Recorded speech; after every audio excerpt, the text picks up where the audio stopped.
G'day Legends, I hope that you're doing really well.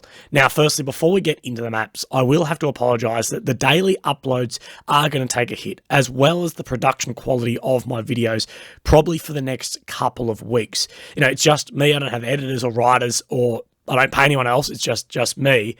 And as you know, there's been a massive earthquake hit between Syria and Turkey that has completely devastated the area and catastrophically killed thousands or tens of thousands of people, with many still trapped beneath the rubble. Now, I've booked a flight today that leaves this afternoon to Turkey to bring you guys an idea of what's actually happening on the ground day to day. I would really like to go to Syria as well, but for now that is just not an option. Now, Australia is a very long way away from Turkey, so I have a 30-hour transit just to get there, and then I've rented a car and it will be another 13-hour drive to the area. Other than this, I have no plan, but, you know, don't expect to see me for at least the next 48, 50, 60 hours as I'll be transiting and going through. But my plan is just to show you guys what I see and what is happening. Now, at this point, I'm unsure if I'll get through any of the checkpoints around the area if the army has cordoned off the area, which I'm hearing. Like, yes, I'm an internationally accredited journalist, but still, there's no guarantees, and there are massive social media and internet blackouts in some of those areas as well that I'm hearing. But at the end of the day, all I can do is try my best to try and show you what's happening the best I can. You guys, at the end of the day, make these sort of trips possible for me. And if you would like to continue supporting me, please consider the links and stuff below, but never feel obligated at all to support me, as I believe access to news media should never really be behind a paywall. But you guys do really support me, and thank you for that.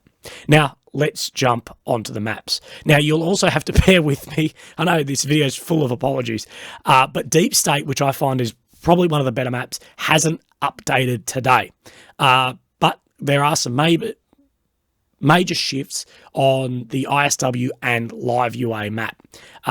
Interesting, some of these aren't actually shown on the Russian maps, but let's have a look at this. So, as always, we're on the Live UA map here, and this is Ukraine and Romania, Hungary, Poland, Russia, Belarus. So just to give you guys an idea of lay of land, we're coming into here, and this is where we'll look first off, as we always do, into Bakhmut. Now, interesting, what we see is above Krasnohora, which is north of Bakhmut, this spear of Russian-controlled ground up onto this road. Now, if you have seen my video yesterday, and we geolocated a video of Ukrainian troops leaving Bakhmut, they were along this road.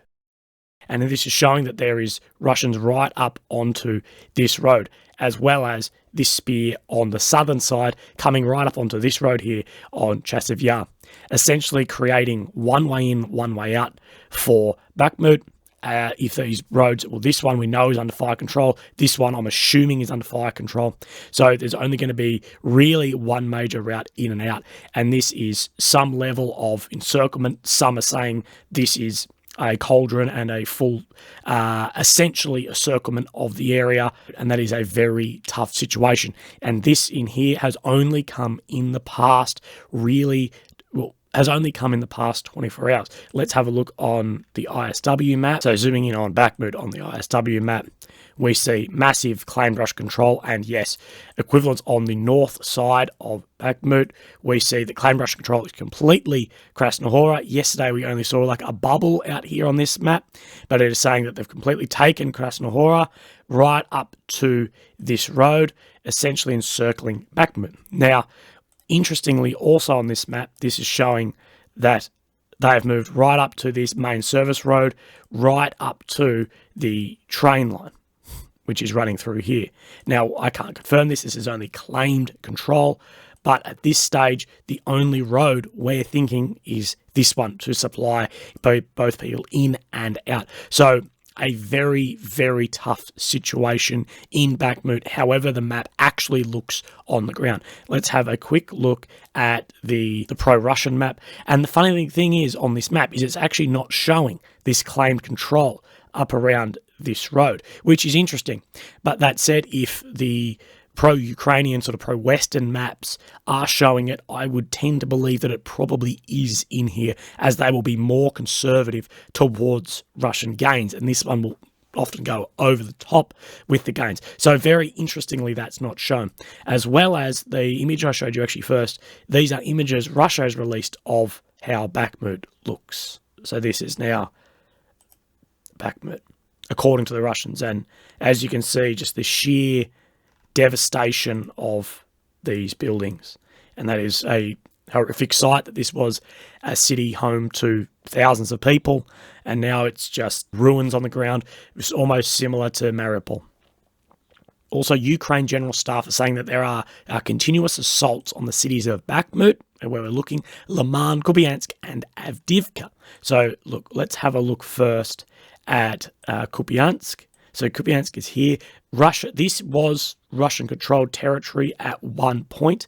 So if we're looking in here, the map is not showing that Russia is very far in on Kupiansk, although we do know that Live UA can be very conservative towards where the Russian gains actually are. And there was symbols in here the other day of gunfire. So let's have a look on the ISW map. So Kupiansk, and yeah, Russia assaulting in the direction of Kupiansk. Let's look at next Liman. Here we've got Liman. So as we can see near Torsky, Russia is claiming more territory almost right up to the border of Torsky. So this Terny and Torsky is somewhere in here as well. So they're saying right up here. This map is showing, just south of Terny, and Terny is here. This map isn't great. So it's showing something like in here. I don't have, I believe, a map of that, no. And Avdiivka, we know, is right near Donetsk to the north side, where Russians did hold territory since 2014, being this red line here, has been the center of a lot of this since 2014. So Russians, according to the Ukrainian General Staff, are continuing assaults here as well. As well in Mariinka, there are Russian attacks, assault groups in here, and we can see that on this map, the Russians are showing they are now on the western side of this main route and trying to come in from the south. So let's have a look at how that looks on this map.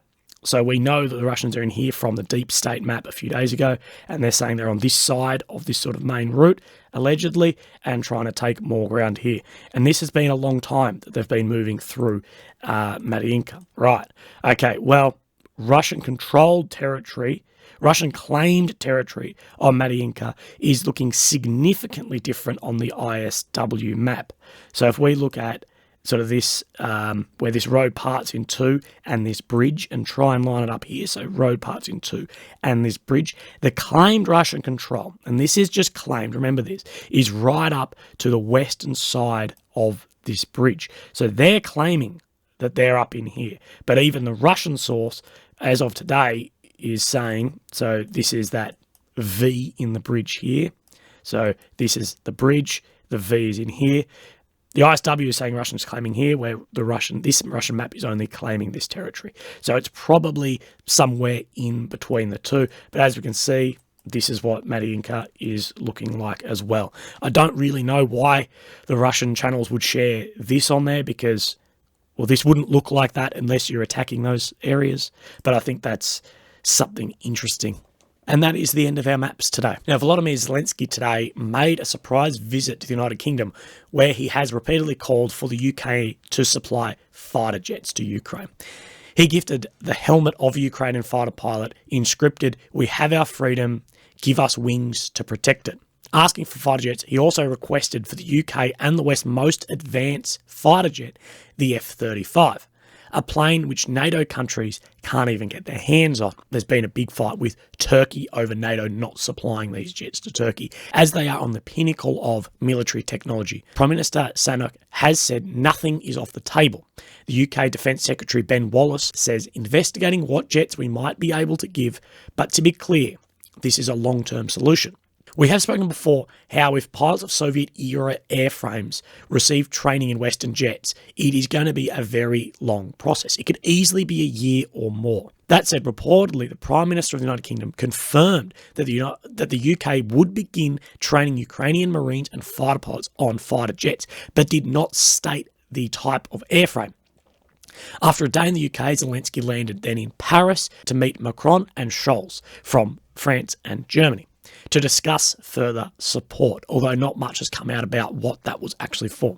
General Staff of the Armed Forces of Ukraine claim that Ukrainian planes have delivered 24 strikes against Russian troop concentration areas, equipment storage, and anti-air systems within the past 24 hours, as well as Ukrainian artillery also hitting 2 command posts, 2 troop concentration areas, a munitions warehouse, and a fuel warehouse.